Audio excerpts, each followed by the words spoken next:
அதே மாதிரி அண்ணாமலை என்ன சொன்னார்னா, தமிழ்நாட்டுல ஒரு இளிச்சவாய் இருக்கா, அந்த இளிச்சவாயன் பேர் என்ன? அண்ணாமலை. சொன்ன உடனே கூட இருந்தவங்களாம் சிரிக்கிறாங்க.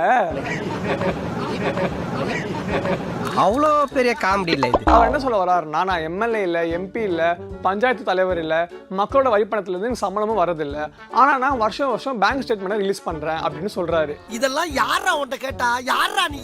முக்கியமா நான் சொந்தமா சம்பாரிச்சு விவசாய நிலம் வாங்கினாலும் அதுக்கு எக்ஸ்பிளனேஷன் கொடுக்கணும் அப்படின்னு சொன்னாரு. என்னை தாண்டா ஈஸியா அடிச்சு போறீங்க. இது இல்லாம பாரதிய ஜனதா கட்சி தமிழ்நாட்டுல மாற்றத்துக்கான கட்சி, இந்த கட்சி மாற்றத்தை கொண்டு வரும் அப்படின்னு நிறைய தொண்டர்கள் மட்டும் இல்லாம நானும் இருக்கேன் அப்படின்னு சொன்னாரு. அண்ணே, நீங்க மாற்றம் என்ன சொன்னதுனாலதான் தமிழக பாஜக கட்சி தலைவர் பதவியிலிருந்து உங்களை தூக்கிட்டாங்கன்னு வெளியே பேசிக்கிறாங்க. இது இல்லாம அவரோட வளர்ச்சி ஒரு சில பேருக்கு கண்ணு கொத்துதான். நயினார்னே உங்களா சொல்றாரு போல. முக்கியமா அவர் என்ன சொல்றாருன்னா, என்ன கெட்டவன் 4 பேர் சொன்னாலும் நல்லவன் 40 பேர் சொல்றாங்க, அதனால நீங்களும் வாழுங்க, என்னையும் வாழ விடுங்க அப்படின்னு சொல்லிட்டாரு. இந்த 4 பேர் 4 விதமா பேசுவாங்கன்னு சொல்லுவாங்களே, அந்த 4 பேர் நீங்க தானே? நீங்க எல்லாம் இன்னும் சாவல.